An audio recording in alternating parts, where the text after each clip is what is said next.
ಬಿಡು ಬಿಡು ನೀನಿಲ್ವಾ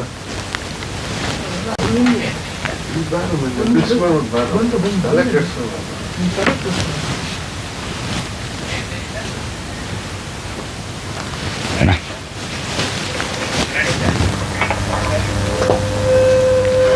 ನಮಸ್ಕಾರ ವೀಕ್ಷಕರೇ, ಕಾರ್ಯಕ್ರಮಕ್ಕೆ ಸ್ವಾಗತ ಸುಸ್ವಾಗತ. ನಾವೀಗ ಜುಲೈ ತಿಂಗಳಲ್ಲಿದ್ದೇವೆ. ಜುಲೈ 31 ಹತ್ತಿರ ಬರ್ತಾ ಇದೆ. ನಮ್ಮದು ಇನ್ಕಮ್ ಟ್ಯಾಕ್ಸ್ ರಿಟರ್ನ್ಸ್ ಫೈಲ್ ಮಾಡಬೇಕು. ಆದಾಯ ತೆರಿಗೆ ಅಂದರೆ ಏನು, ಯಾರೆಲ್ಲ ಈ ವ್ಯಾಪ್ತಿಗೆ ಬರುತ್ತೆ, ಯಾವ್ಯಾವ ಆದಾಯವನ್ನು ಇದಕ್ಕೆ ಕನ್ಸಿಡರ್ ಮಾಡಬೇಕಾಗತ್ತೆ, ಜೊತೆಗೆ ಆದಾಯ ತೆರಿಗೆ ರಿಟರ್ನ್ಸನ್ನು ಸಲ್ಲಿಸಲಿಲ್ಲ ಅಂದರೆ ಇಲಾಖೆ ಏನು ಕ್ರಮ ಕೈಗೊಳ್ಳುತ್ತೆ, ಜೊತೆಗೆ ನಮಗೆ ಬೇರೆ ಬೇರೆ ಮೂಲಗಳಿಂದ ಆದಾಯ ಬರ್ತಾ ಇದೆ, ವರಮಾನ ಬರ್ತಾ ಇದೆ, ಅದನ್ನೆಲ್ಲ ಹೇಗೆ ಕ್ರೋಢೀಕರಿಸೋದು, ಅದನ್ನೆಲ್ಲ ಹೇಗೆ ವಿವರಗಳನ್ನು ಇಲಾಖೆಗೆ ಸಲ್ಲಿಸೋದು, ಇಲಾಖೆ ಈ ನಿಟ್ಟಿನಲ್ಲಿ ಏನೆಲ್ಲ ವ್ಯವಸ್ಥೆಗಳನ್ನು ಮಾಡಿದೆ, ಸೊ ನಮಗೆ ಹೆಚ್ಚಿನ ಮಾಹಿತಿಯನ್ನು ಬೇಕಾದರೆ ನಾವು ಯಾವ ವೆಬ್ಸೈಟ್ಗೆ ಲಾಗಿನ್ ಆಗಬೇಕು, ಹೀಗೆ ತರೇವಾರಿ ಪ್ರಶ್ನೆಗಳು ನಿಮ್ಮ ನಡುವೆ ನಿರಂತರವಾಗಿ ಸುಳಿದಾಡ್ತಾ ಇರುತ್ತೆ. ಸೊ ಎಷ್ಟೋ ಮಂದಿ ಬಹಳ ಕೂಲಾಗಿರ್ತಾರೆ, ಪರವಾಗಿಲ್ಲ ಡೇಟ್ ಆದಮೇಲೂ ಮಾಡೋಣ ಅಂತ ಕೆಲವರು ಇರ್ತಾರೆ. ಕೆಲವರು ಬಹಳ ಆತಂಕಕ್ಕೊಳಗಾಗಿ ಇಲ್ಲ 31 ಜುಲೈ ಒಳಗಡೆ ನಾನು ಫೈಲ್ ಮಾಡೇ ಮಾಡ್ತೀನಿ ಅಂತ ಪಣ ತೊಟ್ಟು ಓಡಾಡ್ತಿರ್ತಾರೆ. ಕೆಲವರು ವಿವರಗಳನ್ನು ದಾಖಲಿಸುವಂತಹ ಒಂದು ಪ್ರಯತ್ನ ಮಾಡ್ತಿರ್ತಾರೆ. ಕೆಲವರು ತಮ್ಮ ಆಡಿಟರ್ಗಳನ್ನು ಭೇಟಿ ಆಗ್ತಾ ಇರ್ತಾರೆ. ಕೆಲವರು ಆನ್ಲೈನಲ್ಲಿ TDS ಅನ್ನು ತೆಗೆದುಕೊಳ್ಳೋ ಪ್ರಯತ್ನ ಮಾಡ್ತಿರ್ತಾರೆ. ಹೀಗೆ ತರೇವಾರಿ ಜನ ತಮ್ಮ ಒಂದು ಜವಾಬ್ದಾರಿಯನ್ನು ಸಮರ್ಥವಾಗಿ ನಿರ್ವಹಿಸಲು ಸಾಕಷ್ಟು ಪ್ರಯತ್ನಗಳನ್ನು ಮಾಡ್ತಾ ಇದ್ದಾರೆ. ಸೊ ಅಂತಹ ಮಂದಿಗೆ ಒಂದಷ್ಟು ತಿಳುವಳಿಕೆಯನ್ನು, ಒಂದಷ್ಟು ಜ್ಞಾನವನ್ನು, ಒಂದಷ್ಟು ಮಾಹಿತಿಯನ್ನು ಕೊಡುವಂತಹ ಪ್ರಯತ್ನವೇ ಈ ಕಾರ್ಯಕ್ರಮ. ಬನ್ನಿ ಹಾಗಾದರೆ ಇವತ್ತಿನ ವಿಷಯ ಆದಾಯ ತೆರಿಗೆ ರಿಟರ್ನ್ಸ್. ವೀಕ್ಷಕರೇ, ಒಂದು ವಿಚಾರವನ್ನು ನೆನಪಿನಲ್ಲಿಟ್ಕೊಳ್ಳಿ. ಇವತ್ತಿನ ಕಾರ್ಯಕ್ರಮದಲ್ಲಿ ಆದಾಯ ತೆರಿಗೆ ರಿಟರ್ನ್ಸನ್ನು ಆ ಒಂದು ವಿಷಯಕ್ಕೆ ಸಂಬಂಧಪಟ್ಟಂತೆ ತಮ್ಮ ಪ್ರಶ್ನೆಗಳಿರಲಿ, ತಮ್ಮ ಪ್ರಶ್ನೆಗಳು ನೇರವಾಗಿರಲಿ, ಸ್ಪಷ್ಟವಾಗಿರಲಿ, ಹಾಗೂ ಇವತ್ತಿನ ವಿಷಯಕ್ಕೆ ಸಂಬಂಧಪಟ್ಟಂತೆ ಇರಲಿ. ಬನ್ನಿ ಹಾಗಾದರೆ ನನ್ನ ಜೊತೆಗೆ ಇಬ್ಬರು ಅತಿಥಿಗಳು ಇವತ್ತಿನ ಕಾರ್ಯಕ್ರಮದಲ್ಲಿ ನನ್ನ ಜೊತೆಗಿದ್ದಾರೆ. ಮೊದಲನೇದಾಗಿ ನನ್ನ ಎಡಕ್ಕೆ ಕೂತಿರ್ತಕ್ಕಂಥವರು ಪ್ರವೀಣ್ ಕಾರಂತ್ IRS ಅವರು. ಇವರು ಜಂಟಿ ಆಯುಕ್ತರು, ಆದಾಯ ತೆರಿಗೆ ಇಲಾಖೆ. ಕಾರ್ಯಕ್ರಮಕ್ಕೆ ಗೌರವಪೂರ್ವಕವಾದ ಸ್ವಾಗತ. ಧನ್ಯವಾದ. ಸೊ ಮತ್ತೊಬ್ಬ ಅತಿಥಿ ನನ್ನ ಜೊತೆಗಿದ್ದಾರೆ, ಅವರು ಶಿವಾನಂದ H ಕಲ್ಕೇರಿ IRS ಅವರು. ಸೊ ಅವ್ರಿಗೂ ಕೂಡ ಕಾರ್ಯಕ್ರಮಕ್ಕೆ ಗೌರವಪೂರ್ವಕವಾದ ಸ್ವಾಗತ. ವೀಕ್ಷಕರೇ, ಬನ್ನಿ ಇವತ್ತಿನ ಕಾರ್ಯಕ್ರಮವನ್ನು ಶುರು ಮಾಡೋಣ. ಆದಾಯ ತೆರಿಗೆ ರಿಟರ್ನ್ಸ್ ಬಗ್ಗೆ ಒಂದಷ್ಟು ಮಾಹಿತಿಯನ್ನು ನಾವು ಪಡ್ಕೊಳ್ಳೋಣ. ಮೊದಲನೇದಾಗಿ ಪ್ರವೀಣ್ ಕಾರಂತ್ ಅವರೇ, ಈ ಆದಾಯ ತೆರಿಗೆ ರಿಟರ್ನ್ಸ್ ಅಂದ ತಕ್ಷಣ ನಮಗೆ ಜುಲೈ ತಿಂಗಳು ಹೆಚ್ಚು ನೆನಪಿಗೆ ಬರುತ್ತೆ. ಸೊ ಈ ಜುಲೈ ತಿಂಗಳು ಏನು 31ನೇ ತಾರೀಕು ಲಾಸ್ಟ್ ಡೇಟ್ ಇದೆ. ಸೊ ಇದು ಯಾರ್ಯಾರಿಗೆ ಅನ್ವಯ ಆಗುತ್ತೆ ಮತ್ತು ಯಾರೆಲ್ಲ ಈ ವಿಚಾರವಾಗಿ ಇನ್ಕಮ್ ಟ್ಯಾಕ್ಸ್ ರಿಟರ್ನ್ಸನ್ನು ಫೈಲ್ ಮಾಡಬೇಕಾಗತ್ತೆ? ವೀಕ್ಷಕರೇ ನಮಸ್ಕಾರ. ಈಗ ಆದಾಯ ಅನ್ನುವಂಥದ್ದು ಬೇರೆ ಬೇರೆ ವೃತ್ತಿಯಿಂದ ಜನರಿಗೆ ಬರುತ್ತೆ. ಅದರಲ್ಲಿ ಇನ್ಕಮ್ ಟ್ಯಾಕ್ಸ್ ಆ್ಯಕ್ಟ್ನಲ್ಲಿ ಇಂಡಿವಿಜುವಲ್ಸ್, HUF, ಫರ್ಮ್ಸ್, ಕಂಪನೀಸ್ ಎಲ್ಲ ವಿಂಗಡಣೆ ಮಾಡಿದ್ದಾರೆ. ಅದರಲ್ಲಿ ಮುಖ್ಯವಾಗಿ ಇಂಡಿವಿಜುವಲ್ಸ್ ಮತ್ತು HUF ಅವರಿಗೆ ಜನರಲಿ ಜುಲೈ 31ರಿಂದ ಒಳಗಡೆ ರಿಟರ್ನ್ ಅನ್ನು ಫೈಲ್ ಮಾಡಬೇಕು. ಯಾಕೆಂತ ಹೇಳಿದ್ರೆ ಫರ್ಮ್ಸ್ ಮತ್ತು ಕಂಪನೀಸ್ ಅವುಗಳಿಗೆ ಆಡಿಟ್ ಜನರಲ್ ಆಗಿ ಇರುತ್ತೆ, ಅವ್ರಿಗೆ ಬೇರೆ ಸಮಯ ಇದೆ. ಫಾರ್ ಎಕ್ಸಾಂಪಲ್ ಸೆಪ್ಟೆಂಬರ್ 30th ಇದೆ. ಹಾಗಾಗಿ ಮುಖ್ಯವಾಗಿ ನಮ್ಗೆ ಈಗ ಹೇಳಬೇಕು ಅಂತಾದರೆ ಇಂಡಿವಿಜುವಲ್ಸ್ ಆ್ಯಂಡ್ HUFಗೆ ಜುಲೈ 31st ಅಂತ ನಾವು ಹೇಳ್ಬೋದು. ಲಾಸ್ಟ್ ಅದೇ ನಾನ್ tax audit cases. Okay. Shivanand ಅವರೇ, ಈ ಆದಾಯ ತೆರಿಗೆ ರಿಟರ್ನ್ಸನ್ನು ಸಬ್ಮಿಟ್ ಮಾಡಲಿಲ್ಲ ಅಂದರೆ ಸಾಮಾನ್ಯ ಜನರ ಪ್ರಶ್ನೆ. ಸೊ ನಾನು ರಿಟರ್ನ್ ಫೈಲ್ ಮಾಡಲಿಕ್ಕಾಗಿಲ್ಲ, ಬೇರೆ ಬೇರೆ ಸಮಸ್ಯೆಗಳಿತ್ತು, ಅಂಥವ್ರಿಗೆ ಇಲಾಖೆ ಏನು ಕಾನೂನು ಕ್ರಮಗಳನ್ನು ಕೈಗೊಳ್ಳುತ್ತೆ? ಈ ಆದಾಯ ತೆರಿಗೆ ಒಳಪಟ್ಟಂಥ ಯಾವುದೇ ಒಬ್ಬ ತೆರಿಗೆದಾರರಿಗೆ 5 ಲಕ್ಷಕ್ಕಿಂತ ಜಾಸ್ತಿ ಇರುವಂಥ ಸ್ಯಾಲ್ರಿಡ್ ಇನ್ಕಮ್ಗೆ ಈ ವರ್ಷದಿಂದ ಅವ್ರಿಗೆ ಮುಕ್ತಿ ಇದೆ. ಆದರೆ 2 ಲಕ್ಷ ಮೇಲ್ಪಟ್ಟಂತೆ ಇರುವಂಥ ಯಾವುದೇ ತೆರಿಗೆ ಬರುವಂಥ ಇನ್ನುಳಿದ ಯಾವುದೇ ಕ್ಯಾಟಗರಿಯಲ್ಲಿರ್ಬೋದು ಅಂಥವರು ಕಂಪಲ್ಸರಿಯಾಗಿ ಇನ್ಕಮ್ ಟ್ಯಾಕ್ಸ್ ರಿಟರ್ನ್ನ ಫೈಲ್ ಮಾಡಲೇಬೇಕಾಗುತ್ತೆ. ಫೈಲ್ ಮಾಡದೇ ಇದ್ದ ಪಕ್ಷದಲ್ಲಿ ಅವ್ರಿಗೆ 271F ಪ್ರಕಾರ 5,000 ರೂಪಾಯಿ ದಂಡವನ್ನು ವಿಧಿಸಲಾಗುತ್ತೆ. ಸೊ ಹಾಗಾಗಿ ಈ ವಿಚಾರವನ್ನ ಮುಖ್ಯವಾಗಿ ಆದಾಯ ತೆರಿಗೆ ಪಾವತಿದಾರರು ಗಮನದಲ್ಲಿ ಇಟ್ಕೊಳ್ಬೇಕಾಗತ್ತೆ. ಯಾಕಂದ್ರೆ 31 ಆಯ್ತು ಪರವಾಗಿಲ್ಲ ನಾನು ಆಮೇಲೆ ಮಾಡ್ತೀನಿ ಅನ್ನುವಂತಹ ಒಂದು ಅಸಡ್ಡೆ ತೋರುವಂತಹವರಿಗೆ ಇಲಾಖೆ ಕಟ್ಟುನಿಟ್ಟಿನ ಕ್ರಮವನ್ನು ಕೈಗೊಳ್ಳುತ್ತೆ. ಆ ವಿಚಾರವನ್ನು ಗಮನದಲ್ಲಿ ಇಟ್ಕೊಳ್ಬೇಕಾಗತ್ತೆ. ಹಾಗೆಯೇ ಪ್ರವೀಣ್ ಕಾರಂತ್ ಅವರೇ, ಸಾಮಾನ್ಯವಾಗಿ ಇನ್ಕಮ್ ಟ್ಯಾಕ್ಸ್ ಫೈಲಿಂಗ್ ಅಂದ ತಕ್ಷಣ ಮಾಹಿತಿಯ ಕೊರತೆ, ನಾನು ಸಾಕಷ್ಟು ಪ್ರಯತ್ನ ಪಡ್ತಾ ಇದ್ದೀನಿ, ಆನ್ಲೈನಲ್ಲಿ ಹೋಗ್ತಾ ಇದ್ದೀನಿ, ನನಗೆ ಗೊತ್ತಾಗ್ತಿಲ್ಲ ಏನು ಮಾಡೋದು ಅನ್ನುವಂಥ ಒಂದು ಪ್ರಶ್ನೆಗಳಿಟ್ಕೊಂಡಂಥ ಒಂದು ವ್ಯಕ್ತಿಗಳಿಗೆ ಮಾಹಿತಿ ಅನ್ನುವಂಥದ್ದು ವೆಬ್ಸೈಟ್ಗೆ ಹೋದರೆ ಹೆಚ್ಚು ಸಿಗುತ್ತಾ ಅಥವಾ ಇಲಾಖೆ ಇದಕ್ಕೇನಾದರೂ ವ್ಯವಸ್ಥೆ ಮಾಡಿದ್ದುಂಟಾ ಹೇಗೆ? ಈಗ ಒಂದು ನಮ್ಮ ಹತ್ರ ಇನ್ಫಾರ್ಮೇಷನ್ ಚಾರ್ಟ್ ಇರುತ್ತೆ. ಈ ಥರದ್ದು ನಾವು ನಮ್ಮ ಪಬ್ಲಿಕ್ ರಿಲೇಷನ್ ಆಫೀಸರಲ್ಲಿ ಎಲ್ಲರಿಗೂ ಸಿಗುತ್ತೆ. ಇದರಲ್ಲಿ ಸಾಮಾನ್ಯವಾಗಿ ಸ್ಯಾಲ್ರಿಡ್ ಕ್ಲಾಸಿಗೆ ಏನಿದೆ ಎಷ್ಟು ಬೇಕಾದಷ್ಟು ಇನ್ಫಾರ್ಮೇಷನ್ ಸಿಗುತ್ತೆ. ಅದೇ ರೀತಿ ನಮ್ಮದು incometaxindia.gov.in ಅಂತ ವೆಬ್ಸೈಟ್ ಇದೆ. ಅದರಲ್ಲಿ ತುಂಬ ವಿಸ್ತಾರವಾಗಿ ಪ್ರತಿಯೊಂದು ವಿಚಾರಕ್ಕೂ ಮಾಹಿತಿ ಇದೆ. ಇನ್ನು ಅದರಲ್ಲೂ ಅರ್ಥ ಆಗಲಿಲ್ಲ ಅಂದರೆ ನಮ್ಮ PRO ಇದ್ದಾರೆ, ನಿಮಗೆ ನಂಬರ್ ಕೊಡ್ತಾರೆ ಅವರು. ಅದೇ ರೀತಿ ನೀವು HMT ಭವನ್ನಲ್ಲಿ ಕೂಡ ನಮ್ಮ ಆಫೀಸ್ನಲ್ಲಿ ಬಂದು ಕೂಡ ಮಾಹಿತಿಯನ್ನು ಪಡ್ಕೋಬೋದು. ಇನ್ನೂ ಒಂದು ಹೇಳಲಿಕ್ಕೆ ಇಷ್ಟಪಡ್ತೇನೆ, ಒಂದು ಹೆಲ್ಪ್ ಸೆಂಟರ್ ಅಂತ ನಾವು ಮಾಡಿದ್ದೇವೆ. ಅದರಲ್ಲೂ ಸಹ ನಿಮಗೆ ಇನ್ಫಾರ್ಮೇಶನ್ ಕೊಡ. ಅಂದರೆ ಒಟ್ಟಾರೆ ಹೇಳೋದಾದ್ರೆ ಮಾಹಿತಿಗೆ ಸಾಕಷ್ಟು ಮೂಲಗಳಿದ್ದಾವೆ. ಆ ಮೂಲಗಳಿಂದ ಮಾಹಿತಿಯನ್ನು ಹೆಕ್ಕಿ ತೆಗೆಯುವಂತಹ ಕೆಲಸ ಕರದಾತರು ಮಾಡಬೇಕಾಗತ್ತೆ, ತೆರಿಗೆ ಪಾವತಿದಾರರು ಮಾಡಬೇಕಾಗತ್ತೆ ಅಂತ ಹೇಳ್ತಿದ್ದೀರಿ. ಶಿವಾನಂದ್ ಅವರೇ, ಈ ಒಂದು ನಿಟ್ಟಿನಲ್ಲಿ ಇವತ್ತಿನ ಕಾಲ ಮೊದಲೆಲ್ಲ ನಾವು ಬಹಳಷ್ಟು ಮ್ಯಾನ್ಯಲ್ ಆಗಿ ಫಾರ್ಮ್ಸ್ ಕಲೆಕ್ಟ್ ಮಾಡಿ ಫಿಲಪ್ ಮಾಡಿ ಕೊಡ್ತಾ ಇದ್ವಿ. ಇದು ಆನ್ಲೈನ್ ಯುಗ ಆಗಿದೆ. ಸೊ ಈ ನಿಟ್ಟಿನಲ್ಲಿ ಇವತ್ತಿಗೂ ಕೂಡ ಮ್ಯಾನ್ಯಲ್ ಆಗಿ ಫೈಲ್ ಮಾಡುವಂತಹ ಅವಕಾಶ ಉಂಟಾ ಅಥವಾ ಎಲ್ಲರೂ ಆನ್ಲೈನಲ್ಲೇ ಮಾಡಬೇಕಾ? ಅದ್ರ ಬಗ್ಗೆ ಒಂದಷ್ಟು ಮಾಹಿತಿಯನ್ನು ಕೊಡಿ. ಎರಡಕ್ಕೂ ಆಪ್ಷನ್ ಇದೆ. ಆದರೆ ಕೆಲವು ಕ್ಯಾಟಗರಿ ಆಫ್ ಅಸೆಸ್ಸೀಸ್ ಏನಿದಾರಲ್ಲ ಅವರಿಗೆ ಈ ಫೈಲಿಂಗ್ ಅನ್ನೋದು compulsory. For example tax audit cases 44AB ಪ್ರಕಾರ tax audit cases compulsory tax audit cases. ಆಮೇಲೆ ಎಲ್ಲ ಕಂಪನಿಗಳು ಕಂಪಲ್ಸರಿಯಾಗಿ ಅವರು ಈ ಫೈಲಿಂಗೇ ಮಾಡಬೇಕಾಗಿರುವಂಥದ್ದು. ಅದು ಬಿಟ್ಟು ಇಂಡಿವಿಜುವಲ್ಸು, ಆಮೇಲೆ 5 ಲಕ್ಷಕ್ಕಿಂತ ಕಡಿಮೆ ಇನ್ಕಮ್ ಇರುವಂಥವರು ಅವರು ಮ್ಯಾನ್ಯುವಲ್ ಆಗಿ ಫೈಲ್ ಮಾಡ್ಬೋದು. ಈ ಫೈಲಿಂಗು ಮಾಡ್ಬೋದು ಅಥವಾ ಮ್ಯಾನ್ಯುವಲ್ ಆಗಿ ಎರಡು ಕೂಡ ಅವಕಾಶಗಳಿದ್ದಾವೆ. ಕಾರಂತರೆ, ಈ ಸಾಮಾನ್ಯವಾಗಿ ತುಂಬಾ ಜನ ಸ್ಯಾಲರಿಡ್ ಪರ್ಸನ್ಸ್ ಅವರ ಯೋಚನೆ ಏನಾಗಿದೆ ಅಂದ್ರೆ 5 ಲಕ್ಷದ ಒಳಗಡೆ ಇನ್ಕಮ್ ಟ್ಯಾಕ್ಸ್ ಫೈಲ್ ಮಾಡೋ ಅಗತ್ಯ ಇಲ್ಲ ಅಂತಾರೆ. ನಾಳೆ ದಿನ ನಾನು ಲೋನ್ಗೆ ಹೋಗ್ಬೋದು ಅಥವಾ ಬೇರೆ ಏನೋ ಒಂದು ಕಾರ್ ತಗೋಬಹುದು, ಇಂಥದಕ್ಕೆ ಇನ್ಕಮ್ ಟ್ಯಾಕ್ಸ್ ಕೇಳ್ತಾರೆ, ನಾನು ಏನು ಮಾಡಲಿ ಅನ್ನುವಂಥ ಒಂದು ಪ್ರಶ್ನೆಗಳನ್ನ ಸಾಕಷ್ಟು ಮಂದಿ ಇಟ್ಕೊಂಡಿದ್ದಾರೆ. ಸೊ ಆ ಮಂದಿಗೆ 5 ಲಕ್ಷದ ಒಳಗಡೆ ನೀವು ಫೈಲ್ ಮಾಡೋದೇ ಬೇಡ ಅಂತೀರಾ ಅಥವಾ ಫೈಲ್ ಮಾಡದೆ ತಗೋತೀರಾ ಅನ್ನುವಂಥದ್ದು ಅವ್ರನ್ನ ಕಾಡ್ತಾ ಇರ್ತಕ್ಕಂಥ ಪ್ರಶ್ನೆ. ತಾವೇನು ಹೇಳ್ತೀವಿ? ಈ ಸಲ ಬಜೆಟ್ನಲ್ಲಿ ಬದಲಾವಣೆ ತಂದಿದ್ದಾರೆ. ಆದರೆ ಅವ್ರು ಏನು ಹೇಳಿದ್ದಾರೆ, ನಿಮಗೆ 5 ಲಕ್ಷದವರೆಗೆ ಕಡಿಮೆ ಆದಾಯ ಇದ್ದು ಆಮೇಲೆ ನಿಮ್ಮ ಏನು ಬ್ಯಾಂಕ್ ಇಂಟ್ರೆಸ್ಟ್ ಅನ್ನೋದು 10,000ಕ್ಕಿಂತ ಕಮ್ಮಿ ಇದ್ದ ಪಕ್ಷದಲ್ಲಿ, ಆಮೇಲೆ ನಿಮ್ಮ ಡಿಡಕ್ಟರ್, ನಿಮ್ಮ ಎಂಪ್ಲಾಯರ್ ಏನಿದ್ದಾರೆ ಅವರು ಟ್ಯಾಕ್ಸನ್ನು ಡಿಡಕ್ಟ್ ಮಾಡಿ ಗೌರ್ಮೆಂಟಿಗೆ ಕಟ್ಟಿದ್ದಾರೆ ಅಂತ ಖಾತರಿ ಇದ್ದಲ್ಲಿ ಮಾತ್ರ ನೀವು ರಿಟರ್ನ್ ಫೈಲ್ ಮಾಡೋದು ಬೇಡ ಅಂತ ಹೇಳಿದ್ದಾರೆ. ಆದರೆ ಅದರಲ್ಲಿ ಏನಾಗುತ್ತೆ, ನನ್ನ ಅಭಿಪ್ರಾಯ, ಸಾಮಾನ್ಯ ಜನರಿಗೆ ಆ ಡಿಡಕ್ಟರ್ ನಮ್ಮ ಟ್ಯಾಕ್ಸನ್ನು ಡಿಡಕ್ಟ್ ಮಾಡಿಬಿಟ್ಟು ಗೌರ್ಮೆಂಟಿಗೆ ಕಟ್ಟಿದಾರ ಅನ್ನೋದು ಮಾಹಿತಿ ಅಷ್ಟು ಸುಲಭವಾಗಿ ಸಿಗೋದಿಲ್ಲ. ಅದಕ್ಕೆ ಅವ್ರು 26AS ನೋಡಬೇಕಾಗುತ್ತೆ ವೆಬ್ಸೈಟಿಗೆಲ್ಲ ಹೋಗಿ. ಅದನ್ನೆಲ್ಲ ನೋಡಿದರೆ ನಿಮ್ಮ ಕಂಟಿನ್ಯೂಟಿ ಅಂತ ನಾವೇನು ಹೇಳ್ತೇವೆ, ಬ್ಯಾಂಕ್ ಲೋನಿಗಿರ್ಬೋದು ಇತ್ಯಾದಿಗಳಿಗಿರ್ಬೋದು, ಅವರಿಗೆ ನಾವು ರಿಟರ್ನ್ ಫೈಲ್ ಮಾಡುವಂಥದ್ದು ಒಳ್ಳೆಯದು. ಅಂದರೆ ಸಾಕಷ್ಟು ಮಂದಿ ನಾವು ರಿಟರ್ನ್ ಫೈಲ್ ಮಾಡಕ್ಕೆ ಹೋದಾಗ ತಗೋತಾರೋ ಇಲ್ವೋ ಅನ್ನುವಂಥ ಆತಂಕ ಏನು ಇಟ್ಕೊಂಡಿರ್ತಾರೆ, ಅಂಥವ್ರಿಗೆ ಏನು ಹೇಳ್ತಾರೆ? ಇದು ಆತಂಕ ಪಡೋ ಅವಶ್ಯಕತೆ ಇಲ್ಲ. ಯಾಕಂದರೆ ಇದು optional. If somebody wants to file, ಅವ್ರ ರಿಟರ್ನ್ ನಾವು ಅಕ್ಸೆಪ್ಟ್ ಮಾಡ್ತೀವಿ. ಶಿವಾನಂದ್ ಅವರೇ, ಸಾಮಾನ್ಯವಾಗಿ ಬಿಸ್ನೆಸ್ ಪರ್ಸನ್ಸ್ ಅಂದಾಗ ಅವ್ರಿಗೆ ನಾವು ಬೇರೆ ಬೇರೆ ಮೂಲಗಳಿಂದ ಆದಾಯ ಇದೆ, ನಾವು ಹೇಗೆ ಫೈಲ್ ಮಾಡೋದು, ಏನು ಎತ್ತ, ಈ ಥರ ಆತಂಕ ಇದ್ದರೆ ಸೊ ಅಂಥವ್ರಿಗೆ ತಾವೇನು ಹೇಳ್ತೀರಿ? ಅದಕ್ಕೆ ಹಲವಾರು ಆಪ್ಷನ್ಗಳಿದೆ. ಒಂದು, ತೆರಿಗೆ ಸಲಹೆದಾರರು ಇರ್ತಾರೆ. ಅದೇ ರೀತಿ ಇನ್ಕಮ್ ಟ್ಯಾಕ್ಸ್, ನಾವು ಅದು ಕ್ಲಾಸಿಫಿಕೇಷನ್ನಲ್ಲಿ ಇನ್ಕಮ್ ಟ್ಯಾಕ್ಸ್ ಪ್ರಾಕ್ಟೀಷನರ್ಸ್ ಆಗಿರ್ಬೋದು, ಚಾರ್ಟರ್ಡ್ ಅಕೌಂಟೆಂಟ್ಸ್ ಆಗಿರ್ಬೋದು. ತಮ್ಮ ಬುಕ್ಸ್ ಆಫ್ ಅಕೌಂಟ್ಸನ್ನು ತಾವು ಆ ಒಂದು ವಾರ್ಷಿಕ ಈ ಆರ್ಥಿಕ ವರ್ಷದಲ್ಲಿ ಏನು ಮೇಂಟೈನ್ ಮಾಡಿರ್ತಾರಲ್ಲ ಅದನ್ನೆಲ್ಲ ಕ್ರೋಢೀಕರಿಸಿ ಕೊನೆಗೆ ನೀವು ಆ ತೆರಿಗೆ ಸಲಹೆದಾರರ ಸಹಾಯವನ್ನು ಪಡೆದುಕೊಂಡು ಆ ವರ್ಷ ಮುಗಿದ ಮೇಲೆ ನೀವು ಫೈಲ್ ಮಾಡ್ಬೋದು. ನಿಮ್ಗೇನಾದರೂ ಕನ್ಫ್ಯೂಷನ್ನು, ಯಾವುದೋ ಆ್ಯಕ್ಟು ಅಥವಾ ಕ್ಲಾರಿಟಿ ಬೇಕಾದಾಗ ಈ ತೆರಿಗೆ ಸಲಹೆದಾರರ ಸಹಾಯ ಪಡೆದು ಚಾರ್ಟರ್ಡ್ ಅಕೌಂಟೆಂಟ್ಸು ಅಥವಾ ಇನ್ಕಮ್ ಟ್ಯಾಕ್ಸ್ ಪ್ರಾಕ್ಟೀಷನರ್ಸ್ ಸಹಾಯದಿಂದ ನೀವು ಫೈಲ್ ಮಾಡ್ಬೋದು ಅಂತ ಹೇಳ್ತೀವಿ. ಪ್ರವೀಣ್ ಕಾರಂತ್, ತಾವು ಸ್ಯಾಲರಿ ರೇಂಜಲ್ಲಿ ಇದ್ದೀರಿ. ಸಾಮಾನ್ಯವಾಗಿ ಈ ಸಂಬಳದಾರರ ಪ್ರಶ್ನೆಗಳು ಸಾಕಷ್ಟು ವೈವಿಧ್ಯಮಯವಾಗಿರುತ್ತೆ.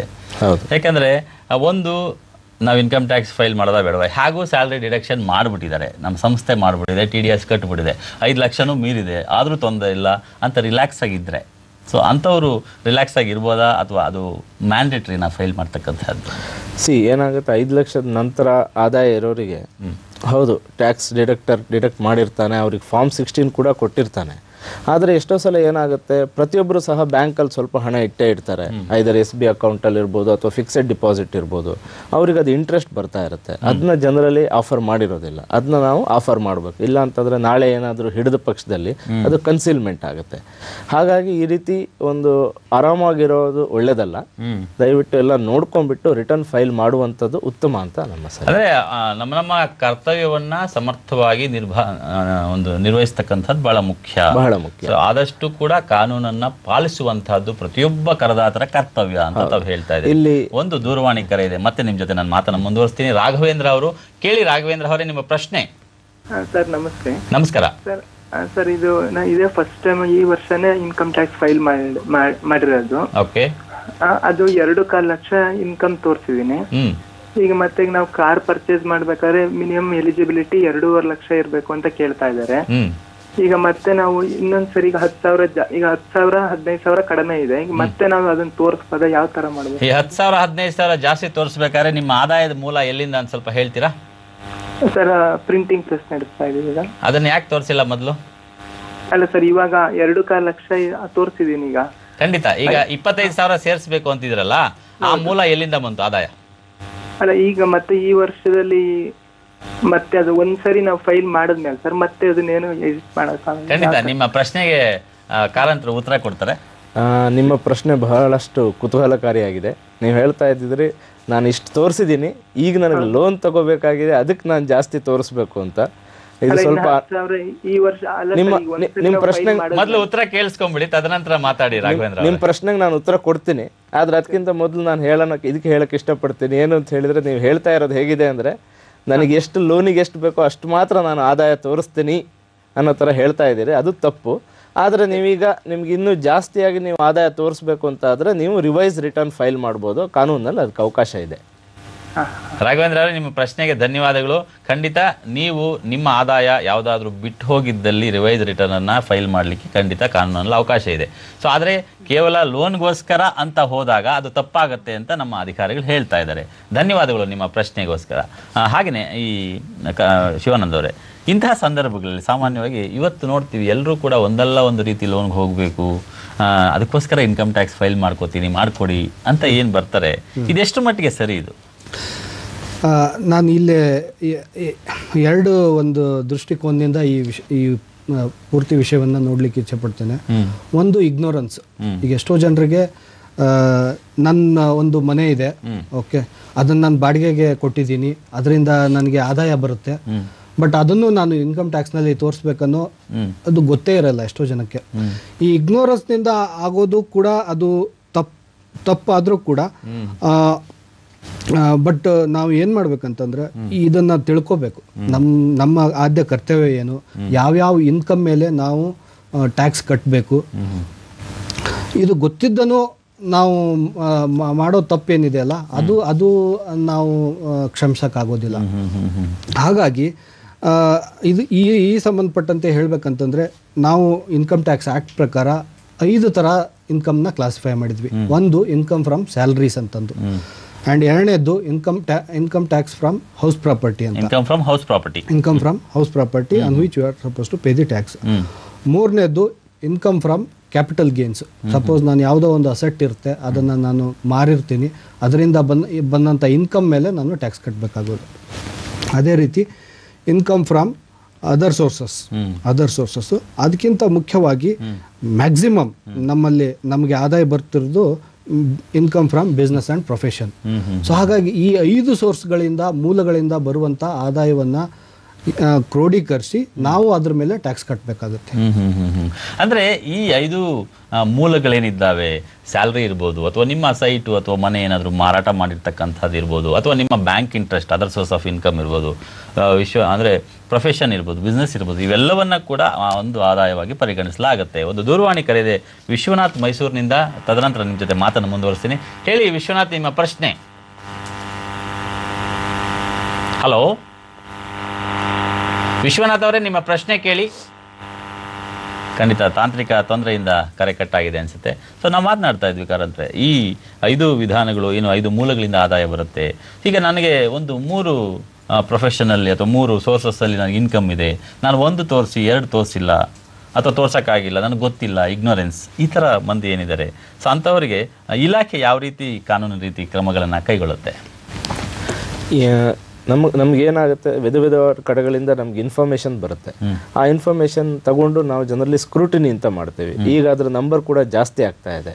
ಒಂದ್ಸಲ ನಾವು ಜಾಸ್ತಿ ಆದಾಗ ನಿಮ್ಮ ಎಲ್ಲ ಲೆಕ್ಕಪತ್ರಗಳು, ಬ್ಯಾಂಕ್ ಅಕೌಂಟ್ಸ್ ಇತ್ಯಾದಿಗಳು ನಾವು ಪರಿಶೀಲನೆ ಮಾಡಿದಾಗ ಅದರಲ್ಲಿ ನಮಗೆ ಇಂಥ ಹೆಡ್ಸ್ ಇಂದ ಇನ್ಕಮ್ ತೋರಿಸಿಲ್ಲ ಅಂತ ಗೊತ್ತಾದ್ರೆ ಅವಳನ್ನ ನಾವು ವಾಪಸ್ ನಿಮ್ಮ ಇನ್ಕಮಿಗೆ ಆ್ಯಡ್ ಮಾಡ್ತೀವಿ. ಆ್ಯಡ್ ಮಾಡಿದ್ಮೇಲೆ ನಿಮಗೆ ಟ್ಯಾಕ್ಸ್ ಬರುತ್ತೆ, ಪ್ಲಸ್ ಆ ಡೇಟಿಂದ ನೀವು ಇಂಟ್ರೆಸ್ಟ್ ಬರುತ್ತೆ. ಅದಕ್ಕಿಂತ ಮುಖ್ಯವಾಗಿ ನಾವು 100% 300% ಪೆನಾಲ್ಟಿ ವಿಧಿಸ್ಬೋದು. ಅಥವಾ ಈಗ ಇನ್ನೂ ನಿಮಗೆ ಏನಾದ್ರು ಅಮೌಂಟ್ ಜಾಸ್ತಿ ಇದೆ, ನಮಗನ್ಸ್ತು ನೀವು ಗೊತ್ತಿದ್ದು ನೀವು ಆದಾಯ ತೋರಿಸಿಲ್ಲ ಅಂತ ಆದ್ರೆ ಪ್ರಾಸಿಕ್ಯೂಷನ್ ಕೂಡ ಮಾಡಬಹುದು. So ignorance is not excusable. ಅಂದ್ರೆ ನಮ್ಮ ಕರ್ತವ್ಯವನ್ನ ನಾವು ನಿಭಾಯಿಸಲೇಬೇಕು, ಅದ್ರ ಯಾರು ಕಾಂಪ್ರಮೈಸ್ ಆಗೋ ಹಾಗಿಲ್ಲ ಅಂತ ಹೇಳ್ತಿದ್ದೀರಿ. ಅದರಲ್ಲೂ 100% 300% ವರೆಗೂ ಪೆನಾಲ್ಟಿ ಹಾಕೋ ಪ್ರಾವಿಷನ್ ಕೂಡ ಇರೋದ್ರಿಂದ ಸೊ ಖಂಡಿತ ತೆರಿಗೆ ಪಾವತಿದಾರರು ಇದನ್ನ ಗಮನದಲ್ಲಿ ಇಟ್ಕೊಳ್ಬೇಕಾಗತ್ತೆ ಅಂತ ಹೇಳ್ತಾ ಇದ್ದೀರಿ. ಶಿವಾನಂದ್ ಅವರೇ, ಇಂತಹ ಸಂದರ್ಭಗಳಲ್ಲಿ ಒಬ್ಬ ವ್ಯಕ್ತಿ ಯಾವುದೋ ತನ್ನ ಹೆಚ್ಚಿನ ಒಂದು ಇನ್ಕಮ್ ಇರುತ್ತೆ, ಅದನ್ನ ಕಡೆಗಣಿಸಿರ್ತಾನೆ, ತೋರಿಸಿರೋದಿಲ್ಲ ಅಂತ ಅವನು ಸ್ಕ್ರೂಟಿನಿ ಸಮಯದಲ್ಲಿ ಸಿಗಾಕೋತಾನೆ ಅಂತ ಇಟ್ಕೊಳ್ಳಿ. ಸೊ ಅಂಥ ಸಂದರ್ಭದಲ್ಲಿ ಇತರೆ ಆತನ ಮೂಲಗಳೇನಿದ್ದಾವೆ ಅದನ್ನ ಇಲಾಖೆ ಹೇಗೆ ಪತ್ತೆ ಮಾಡಿ ಕಾನೂನು ಕ್ರಮ ಕೈಗೊಳ್ಳುತ್ತೆ, ಮತ್ತೆ ಪ್ರಾಸಿಕ್ಯೂಷನ್ವರೆಗೂ ಹೋಗುವಂಥ ಸಂದರ್ಭಗಳಿರೋದ್ರಿಂದ ಸೊ ಎಷ್ಟರ ಮಟ್ಟಿಗೆ ಒಬ್ಬ ತೆರಿಗೆ ಪಾವತಿದಾರ ಎಚ್ಚರವಾಗಿರಬೇಕು ಅಂತ ತಾವು ಹೇಳ್ತೀವಿ? ಕಾರಂತ್ ಅವ್ರು ಹೇಳಿದ ಹಾಗೆ ಸ್ಕ್ರೂಟ್ನಿ ಅಲ್ಲದೇನು ನಮ್ಮಲ್ಲಿ ಇನ್ನೂ 2 ಪ್ರಾವಿಷನ್ಸ್ ಇದೆ. ಒಂದು ಸರ್ವೆ ಪ್ರಾವಿಷನ್ ಅಂತ, ಯಾವುದೇ ಒಂದು ಬಿಸ್ನೆಸ್ ಪ್ರಿಮೈಸು ಅಥವಾ ಪ್ರೊಫೆಷನಲ್ ಪ್ರಿಮೈಸ್ನಲ್ಲೇ ನಾವು ಅಂಡರ್ ಸೆಕ್ಷನ್ 133A ನಲ್ಲಿ ಸರ್ವೆ ಕಂಡಕ್ಟ್ ಮಾಡ್ಬೋದು. ಆ ಸರ್ವೆ ಕಂಡಕ್ಟ್ ಮಾಡಿದಾಗ ನಮ್ಗೆ ಏನಾದರೂ ಡಾಕ್ಯುಮೆಂಟ್ ಸಿಕ್ಕಿರ್ತಲ್ಲ, ಆ ಬೇಸಿಸ್ ಮೇಲೆ ನಾವು ಇನ್ಕಮ್ ಟ್ಯಾಕ್ಸ್ ಅಸೆಸ್ ಮಾಡ್ಬೋದು. ಅದು ಅಲ್ಲದೇನ ಕೂಡ ನಮ್ಮಲ್ಲೇ ಇನ್ಕಮ್ ಟ್ಯಾಕ್ಸ್ ಇನ್ವೆಸ್ಟಿಗೇಷನ್ ಡಿಪಾರ್ಟ್ಮೆಂಟ್, ತನಿಖೆ ವಿಭಾಗ ಇದೆ. ಅದರಲ್ಲೇ ಸರ್ಚ್ ಅಂಡ್ ಸೀಸರ್ ಪ್ರಾವಿಷನ್ ಇದೆ. ಅದರಲ್ಲೇ ಸೆಕ್ಷನ್ 132 ಪ್ರಕಾರ ಸರ್ಚ್ ಅಂಡ್ ಸೀಸರ್, ನಾರ್ಮಲ್ ಆಗಿ ಜನಗಳು ಕರೆಯುವಂತದ್ದು ಇನ್ಕಮ್ ಟ್ಯಾಕ್ಸ್ ರೇಡ್ ಅಂತ ಹೇಳ್ತೀವಲ್ಲ, ಈ ರೇಡ್ನಲ್ಲಿ ಸುಮಾರು ವಿಷಯಗಳನ್ನು ನಮ್ಮ ಗಮನಕ್ಕೆ ಬರುತ್ತೆ. ಆ ಗಮನಕ್ಕೆ ಬಂದಾಗ ಆ ಬೇಸಿಸ್ ಮೇಲೆ ನಾವು based on the seized documents ಆ ಎವಿಡೆನ್ಸ್ ಅನ್ನ ತಗೊಂಡು we will further make addition ಅದರಲ್ಲಿ ಮಾಡಿ ನಾವು ಅವ್ರ ಮೇಲೆ ಪೆನಲ್ಟಿ, ಪ್ರಾಸಿಕ್ಯೂಷನ್ನು ಅದನ್ನೆಲ್ಲ ಮಾಡ್ಬೋದು. ಅದೇ ರೀತಿ ಸ್ಕ್ರೂಟ್ನಿನಲ್ಲಿ, ಕೇಸ್ ಸ್ಕ್ರೂಟ್ನಿನಲ್ಲಿದ್ದಾಗ ನಾವು ಬೇರೆ ಬೇರೆ ಏಜೆನ್ಸಿ, ಫಾರ್ ಎಕ್ಸಾಂಪಲ್ ಬ್ಯಾಂಕ್ಸ್ ಆಗಿರ್ಬೋದು ಮತ್ತು ಥರ್ಡ್ ಪಾರ್ಟಿ ಇರ್ಬೋದು, ಅಲ್ಲಿಂದನೂ ಕೂಡ ಸಾಕಷ್ಟು ಇನ್ಫಾರ್ಮೇಷನ್ನ ಕಲೆಕ್ಟ್ ಮಾಡ್ತೀವಿ. ಮಾಡಿ ಅಲ್ಲಿ ಬಂದಂಥ ಎವಿಡೆನ್ಸಸ್ ಮೇಲೆ ನಾವು ಅವ್ರ ಮೇಲೆ ಕಾನೂನಿನ ರೀತಿ ಕ್ರಮ ಕೈಗೊಳ್ಬೋದು. ಅಂದರೆ ಈಗ ನಾನು ದುಡಿದಂಥ ಹಣ ನಾನು ಯಾಕೆ ಟ್ಯಾಕ್ಸ್ ಕಟ್ಟಬೇಕು, ಇದು ನಾನು ಕಷ್ಟಪಟ್ಟು ದುಡ್ದಿದ್ದೀನಿ ಹಾಗೆಲ್ಲ ಹೇಳೋ ಹಾಗಿಲ್ಲ. ನಾವು ಇರ್ತಕ್ಕಂಥ ನೆಲದ ಕಾನೂನನ್ನು ಗೌರವಿಸತಕ್ಕಂಥದ್ದು ನಮ್ಮ ಕರ್ತವ್ಯ ಅಂತ ತಾವು ಹೇಳ್ತಾ ಇದ್ದೀವಿ. ಸೊ ಯಾವುದೂ ಕೂಡ ಇಗ್ನೋರ್ ಮಾಡಬಾರ್ದು ಅಂತ ಹೇಳ್ತಾ ಇದ್ದೀರಿ. ಒಂದು ದೂರವಾಣಿ ಕರೆ ಇದೆ, ಮತ್ತೆ ನಿಮ್ಮ ಜೊತೆ ಮಾತಾಡ್ತೀನಿ. ಲಕ್ಷ್ಮಣ್ ಅವರು ಬಾಗಲಕೋಟೆಯಿಂದ. ಕೇಳಿ ಲಕ್ಷ್ಮಣ್ ಅವರೇ, ನಿಮ್ಮ ಪ್ರಶ್ನೆ. ಸರ್, ಈ ಕಾಂಟ್ರಾಕ್ಟ್ ಮಾಡಿದ ಬಿಲ್ಲು 14,50,000 ಇದೆ ಸರ್. ಅದರಲ್ಲಿ 1% TDS ಡಿಡಕ್ಷನ್ ಮಾಡಿದ್ದಾರೆ, 14,500 ಮ್ಯಾಗ್ ಚಿಲ್ಲರ್ ಮಾಡಿದ್ದಾರೆ. ಹೇಳ್ರಿ. ಈಗ ಅದನ್ನ ನಾವು ರಿಫಂಡ್ ಪಡಿಬಹುದು ಅಂತ? ಖಂಡಿತ ನಿಮ್ಮ ಪ್ರಶ್ನೆಗೆ ಶಿವಾನಂದ್ ಅವರು ಉತ್ತರ ಕೊಡ್ತಾರೆ. ಓಕೆ ಸರ್, ಫಾರ್ಮ್ 16A ಕೊಟ್ಟಿದ್ದಾರೆ. ಖಂಡಿತ ಭಾಳ ಚಲೋ ಪ್ರಶ್ನೆ ಕೇಳಿರಿ, ಕೊಡ್ತಾರೆ. ಲಕ್ಷ್ಮಣ್ ಅವರ, ನೀವು ಫಸ್ಟ್ ಈಗ ಮಾಡಬೇಕಾಗಿರೋದು, ನಿಮಗೆ ಇನ್ಕಮ್ ಟ್ಯಾಕ್ಸ್ ನಿಮಗೆ ಇದು ಒಂದೇ ಸೋರ್ಸ್ ಆಫ್ ಇನ್ಕಮ್ ಅಥವಾ ಇನ್ನು ಉಳಿದ ಬೇರೆ ಸೋರ್ಸ್ ಆಫ್ ಇನ್ಕಮ್ ಇದೆಯಾ, ಅದು ಮುಖ್ಯವಾಗುತ್ತೆ. ಇದು ಒಂದೇ ಸೋರ್ಸ್ ಅದ, ಬಟ್ ಆ 14 ಲಕ್ಷ ಅಮೌಂಟ್ ತಗೊಂಡು ನಾವು 10 ಮಂದಿಯಿಂದ ಕೆಲಸ ಮಾಡಿಸ್ಕೊತಿದ್ದೀವ್ರಿ. ಅದು 14 ಲಕ್ಷ ಇನ್ಕಮ್ ನಮಗೆ ಬರೋದಿಲ್ಲ, ಅದು ನಾವು ಹಂಚಿ ಬಿಡ್ತೀವ್ರಿ ಇಲ್ಲಿ. ಅದು ನಿಮಗೆ ಬಂದಂತ ಅದು ಈಗ ಏನಾಗುತ್ತೆ ಅಂತಂದ್ರೆ, ನಿಮ್ದು ಬುಕ್ಸ್ ಆಫ್ ಅಕೌಂಟ್ಸ್ ನೀವು ಮೇಂಟೈನ್ ಮಾಡ್ಬೇಕಾಗುತ್ತೆ. ಆ ಬುಕ್ಸ್ ಆಫ್ ಅಕೌಂಟ್ಸ್ ಮೇಂಟೈನ್ ಮಾಡಿದಲ್ಲಿ ನೀವು profit and loss account draw ಮಾಡಿದಾಗ ನಿಮಗೆ ಫೈನಲ್ ಇನ್ಕಮ್ ಅನ್ನೋದು ಬರುತ್ತೆ. ಓಕೆ, ಆ ಇನ್ಕಮ್ ಮೇಲೆ ನೀವು ಟ್ಯಾಕ್ಸ್ ಕಟ್ಟಬೇಕಾಗಿರೋದು. ಈ TDS ಆಗಿರೋದು ನಿಮಗೆ ಬಂದಂಥ ಗ್ರಾಸ್ ಅಮೌಂಟ್ ಮೇಲೆ. ಸೊ ಹಾಗಾಗಿ ನೀವು ಇನ್ಕಮ್ ಟ್ಯಾಕ್ಸ್ ರಿಟರ್ನ್ ಫೈಲ್ ಮಾಡಿ, ಅವಾಗ ನಿಮ್ಮದು ರಿಯಲ್ ಇನ್ಕಮ್ ಏನಿದೆ ಆ ಇನ್ಕಮ್ ಮೇಲೆ ನೀವು ಟ್ಯಾಕ್ಸ್ ಕಟ್ಟಬೇಕಾಗಿರೋದ್ರಿಂದ ನಿಮ್ಗೆ ರಿಫಂಡ್ ಬರಬೇಕಾದಲ್ಲಿ ಅದು ರಿಫಂಡ್ ನಿಮಗೆ ಸಿಗುತ್ತೆ. ಮತ್ತೆ ಇದರೊಳಗೆ ರಿಫಂಡ್ ಸಿಗಲ್ಲ ಸರ್? ಲಕ್ಷ್ಮಣ್ ಅವರೇ, ಒಂದಂತೂ ಖರೆ ಏನಂದ್ರೆ, ನಿಮ್ಮ ನಿವ್ವಳ ಆದಾಯ ನೆಟ್ ಇನ್ಕಮ್ ಏನಿದೆ ಅದು 14,000 ಟ್ಯಾಕ್ಸ್ ಲಯಬಿಲಿಟಿಗಿದ್ಲು ಕಡಿಮೆ ಇದ್ರೆ ಖಂಡಿತ ನಿಮಗೆ ರಿಫಂಡ್ ಸಿಕ್ಕೇ ಸಿಗುತ್ತೆ. ನಿಮ್ಮ ಪ್ರಶ್ನೆಗೆ ಧನ್ಯವಾದಗಳು. ಕಾರಂದ್ರೆ ತಾವು ಹೇಳಿಕ್ಕೆ ಹೊರಟಿದ್ರಿ. ಅಂದರೆ ಈ ಸರ್ಚ್ ಅಂಡ್ ಸೀಸರ್ ಬಗ್ಗೆ ಮಾತಾಡ್ತಾ ಇದ್ವಿ, ಯಾವುದಾದ್ರೂ ಬಿಟ್ಟು ಹೋಗಿದ್ರೆ ಹೇಗೆ ಪೆನಾಲ್ಟೀಸ್ ಬರುತ್ತೆ ಅಂತ ಅದ್ರ ಬಗ್ಗೆ ಮಾತನಾಡ್ತಾ ಇದ್ವಿ. ಸೊ ಅದೇ ವಿಷಯವನ್ನು ಮುಂದುವರಿಸೋದ್ರೆ ಏನು ಹೇಳ್ತೀವಿ? ಇಲ್ಲಿ ನಾನು ಏನು ಹೇಳಲಿಕ್ಕೆ ಹೊರಟಿದ್ದೆ ಅಂತ ಹೇಳಿದರೆ, ಈಗ ಜನರಿಗೆ ಏನಾಗುತ್ತೆ, ಟ್ಯಾಕ್ಸ್ ಕಟ್ಟಬೇಕಲ್ಲ, ಟ್ಯಾಕ್ಸ್ ಅನ್ನೋದೊಂದು ಹೊರೆ, ಆ ಭಾವನೆ ಇದೆ. ಯಾಕೆ ಕಟ್ಟಬೇಕು ನಾನು? ಜನರು ಏನು ಅರ್ಥ ಮಾಡ್ಕೊಳ್ಳೋದಿಲ್ಲ ಅಂತ ಹೇಳಿದ್ರೆ, ನಾವು ಟ್ಯಾಕ್ಸ್ ಅಂತ ಏನು ದೇಶಕ್ಕೆ ಕಟ್ತೇವೆ, it's an investment of our own future.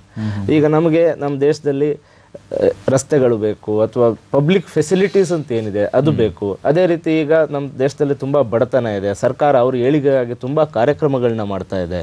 ಆ ಕಾರ್ಯಕ್ರಮಗಳಿಗೆ ಹಣ ಬೇಕು. ಆ ಹಣ ನಾವು ತೆರಿಗೆ ರೂಪದಲ್ಲಿ ಕಲೆಕ್ಟ್ ಮಾಡಿ ಅದನ್ನ ಉಪಯೋಗಿಸ್ತೀವಿ. ಸೊ ಈಗ ನಾವು ತೆರಿಗೆ ಅನ್ನೋದು ಏನಿದೆ ಅದು ಜನರಿಗೆ ವಾಪಸ್ ಬರುತ್ತೆ. ಅದು ಜನರು ಆ ಥರ ಯೋಚನೆ ಮಾಡಬೇಕು, for my own investment, my own future ಅಂತ.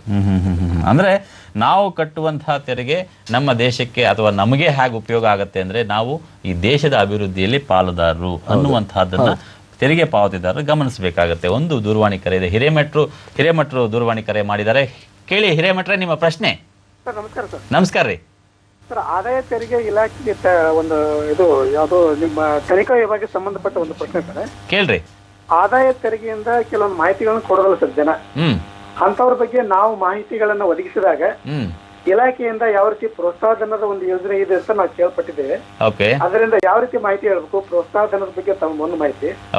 ಎರಡನೇದು ನಮ್ ಕಡೆ ಸರ್ ಬ್ಯಾಂಕಿಂಗ್ ಲೋನ್, ಮನೆ ಕಟ್ಲಿಕ್ಕೆ ಸಾಲ ತಗೋಬೇಕಾದ್ರೆ ನಾವು ರಿಟರ್ನ್ಸ್ ಫೈಲ್ ಮಾಡಿ ತರಲೇಬೇಕಂತ ಬ್ಯಾಂಕ್ನವರು ನಿರ್ದೇಶನ ಕೊಡ್ತಾರೆ ಸರ್. ಆ ನಂತರದಲ್ಲಿ ನಾವು ಕೊಟ್ಟ ತಕ್ಷಣ 2 ವರ್ಷ 3 ವರ್ಷ ರಿಟರ್ನ್ಸ್ ಕೊಟ್ಬಿಡ್ತೀವಿ ಸರ್.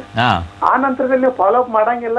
ಆಮೇಲೆ ನಾವು ಲೋನ್ ಇಲ್ಲಿ ಕಟ್ಟಬೇಕಾಗಿರ್ಬೋದು ಅಥವಾ ಅದನ್ನ ಪೇಡು ಮಾಡಿರ್ಬೋದು, ನಿಮ್ಮ ಮುಂದೆ ನೋಟಿಸ್ನು ಬರಂಗಿಲ್ಲ, ತುಂಬಂತೂ ಬರಂಗಿಲ್ಲ ಸರ್.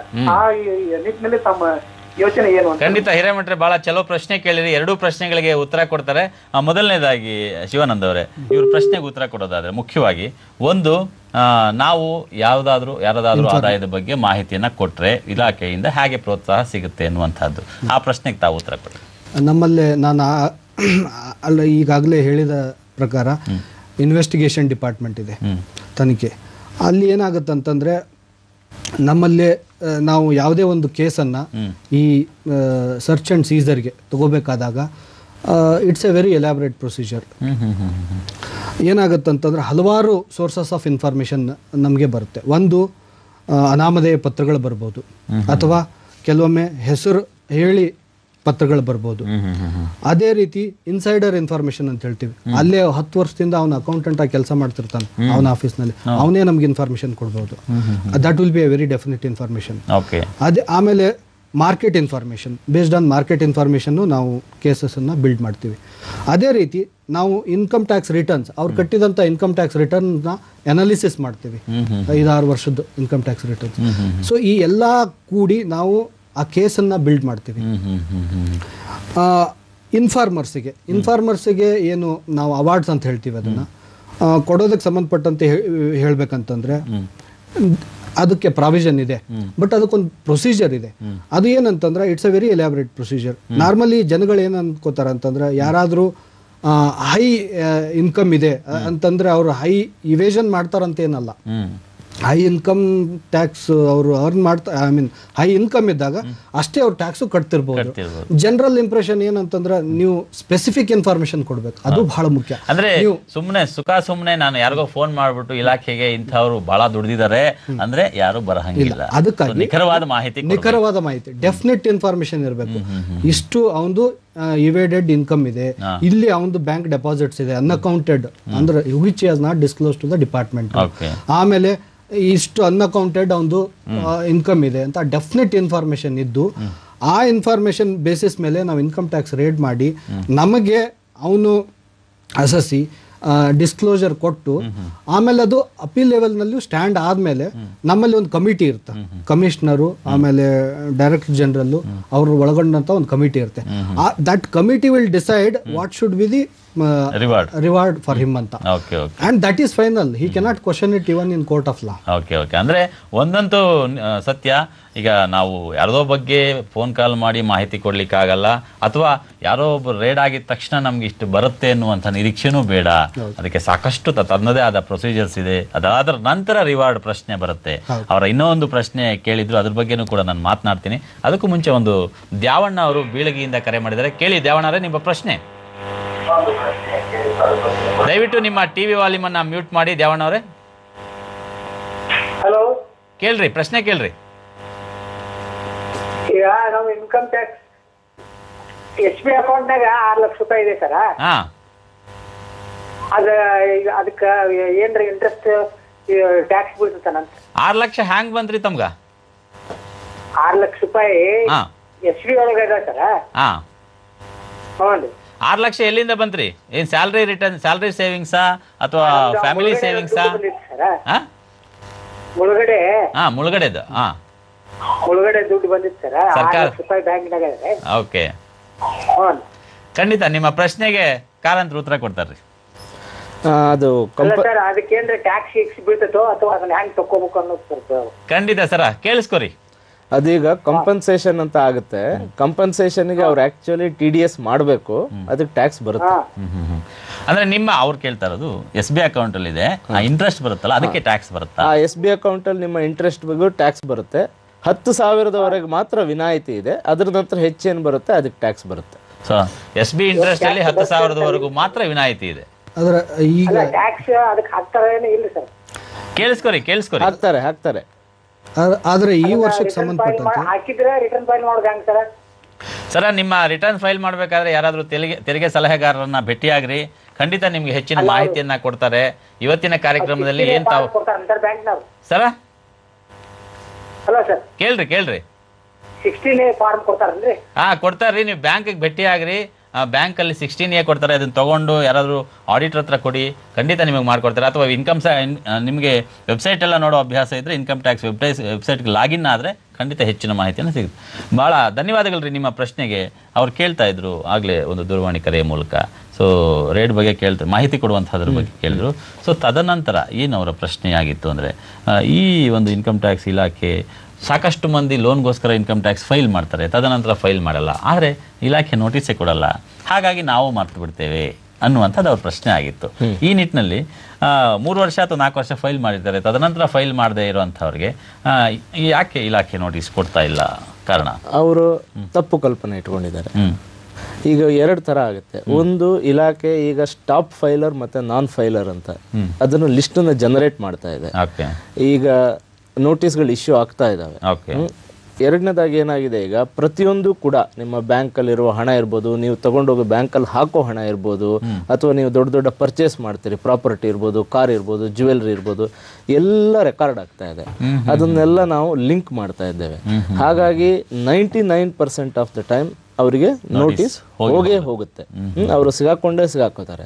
ಆದ್ರೆ ಒಂದಿದೆ, ಈಗ ಇನ್ನೊಬ್ಬನಿಗೆ ನೋಟಿಸ್ ಬಂದಿದೆಯಾ ಇಲ್ಲೋ ಅಂತ ಜನರಿಗೆ ಗೊತ್ತಾಗಲ್ಲ. ಯಾಕಂದ್ರೆ ಯಾರು ಕೂಡ ಇನ್ಕಮ್ ಟ್ಯಾಕ್ಸ್ ನೋಟಿಸ್ನ ಇನ್ವಿಟೇಷನ್ ಅನ್ಕೊಳ್ಳಲ್ಲ, ಯಾರಿಗೂ ತೋರ್ಸಲ್ಲ. ಬಂದ ತಕ್ಷಣ ಒಳಗಿಟ್ಟು ಒಳಗಡೆ ಹೋಗಿ ಸಾಲ್ವ್ ಮಾಡ್ಕೋತಾರೆ. ಹಾಗಾಗಿ ಜನರಿಗೆ ಗೊತ್ತಿರಲ್ಲ. ಹಾಗಾಗಿ ಆ ತಪ್ಪು ಕಲ್ಪನೆ, ದಯವಿಟ್ಟು ವೀಕ್ಷಕರ ಆ ಥರ ತಪ್ಪು ಕಲ್ಪನೆ ಇಟ್ಕೋಬೇಡಿ. ಈಗ ಕಾನೂನು ಮತ್ತು ಅದನ್ನು ಹಿಡಿಯುವ ವ್ಯವಸ್ಥೆ ತುಂಬಾ ಬಲವಾಗ್ತಾ ಇದೆ. ಹಾಗಾಗಿ ಸಿಕ್ಕಿ ಹಾಕಿಕೊಳ್ಳುವ ಚಾನ್ಸಸ್ ತುಂಬಾ ಜಾಸ್ತಿ ಇದೆ. ಅಂದ್ರೆ ಇಲಾಖೆ ಗಮನಿಸ್ತಾ ಇಲ್ಲ, ನಾನು ಆರಾಮಾಗಿ ರಿಲ್ಯಾಕ್ಸ್ ಆಗ್ಬೋದು ಅನ್ನುವಂಥ ಪ್ರಶ್ನೆ ಇಲ್ಲ.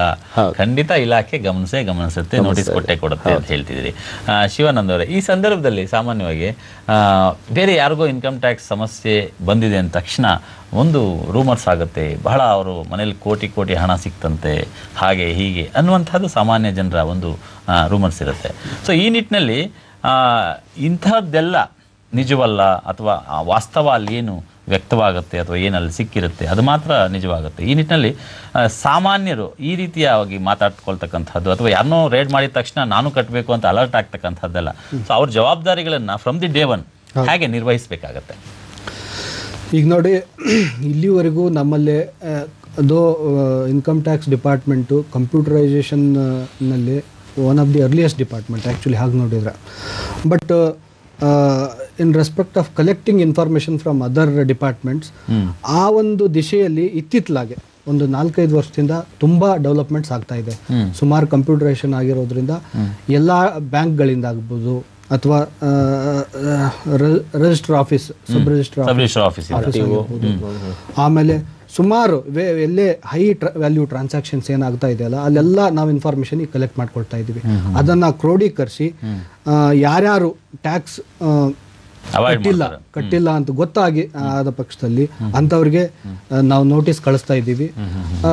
ಇಷ್ಟು ದಿನ ಏನಾಗಿದೆ ಅಲ್ಲ ಅದನ್ನ ಬಿಟ್ಬಿಡಿ, ಬಟ್ ಇನ್ಮೇಲೆ ಏನಾಗ್ತಾ ಇದೆಯಲ್ಲ ಅದು ಬಹಳ ಇಂಪಾರ್ಟೆಂಟು. ಆಮೇಲೆ ಅದನ್ನ ಯಾರು ಏನು ಗಣನೆಗೆ ತೆಗೆದುಕೊಳ್ಳದಂತೆ ಹಾಗೆ ನೆಗ್ಲೆಕ್ಟ್ ಮಾಡೋ ಹಾಗಿಲ್ಲ. ಇನ್ಮೇಲೆ ಯಾರಾದರೂ ಟ್ಯಾಕ್ಸ್ ಕಟ್ಟಿಲ್ಲ, ಯಾವ್ದಾದ್ರು ಹೈ ವ್ಯಾಲ್ಯೂ ಟ್ರಾನ್ಸಾಕ್ಷನ್ನು ನಾನು ಮಾಡಿಲ್ಲ, ನಾನು ಕಟ್ಟೇ ಇಲ್ಲ, ಆದರೂ ನನಗೆ ಡಿಪಾರ್ಟ್ಮೆಂಟ್ ನೋಟಿಸ್ ಕಳಿಸಿಲ್ಲ ಅಂತ ಅನ್ನೋದು ಅದು ಮುಗಿದೋದ ಕಾಲ ಅಂತ ಹೇಳ್ಬೋದು. ಅಂದರೆ ಈಗ ನನ್ನ ಹತ್ರ ಪ್ಯಾನ್ ಕಾರ್ಡ್ ಇಲ್ಲ, ನನ್ನ ಹತ್ರ ಬ್ಯಾಂಕ್ ಅಕೌಂಟ್ ಇಲ್ಲ, ನಾನು ಆದರೂ ಎಲ್ಲ ಕ್ಯಾಶಲ್ಲೇ ಟ್ರಾನ್ಸಾಕ್ಷನ್ ಮಾಡಿದ್ದೀನಿ ಅಂತ ನೀವು ಅಂದ್ಕೊಂಡ್ರೆ ಅದು ತಪ್ಪಾಗುತ್ತೆ. ಮಾಹಿತಿ ಖಂಡಿತ ಇಲಾಖೆ ಹತ್ರ ಇರುತ್ತೆ ಅನ್ನುವಂಥ ತಾವು ಹೇಳಲಿಕ್ಕೆ ಹೊರಟಿದ್ದೀರಿ. ಒಂದು ದೂರವಾಣಿ ಕರೆ ಇದೆ. ಮಂಜುನಾಥ್ ಅವರು ಮಹದೇವಪುರದಿಂದ ಕರೆ ಮಾಡಿದ್ದಾರೆ. ಕೇಳಿ ಮಂಜುನಾಥ್ ಅವರೇ ನಿಮ್ಮ ಪ್ರಶ್ನೆ. ಸರಿ ಸರ್. ನಮಸ್ಕಾರ. ನಮಸ್ಕಾರ. ಹೇಳಿ ಸರ್. ನಮಸ್ಕಾರ. ನನ್ನ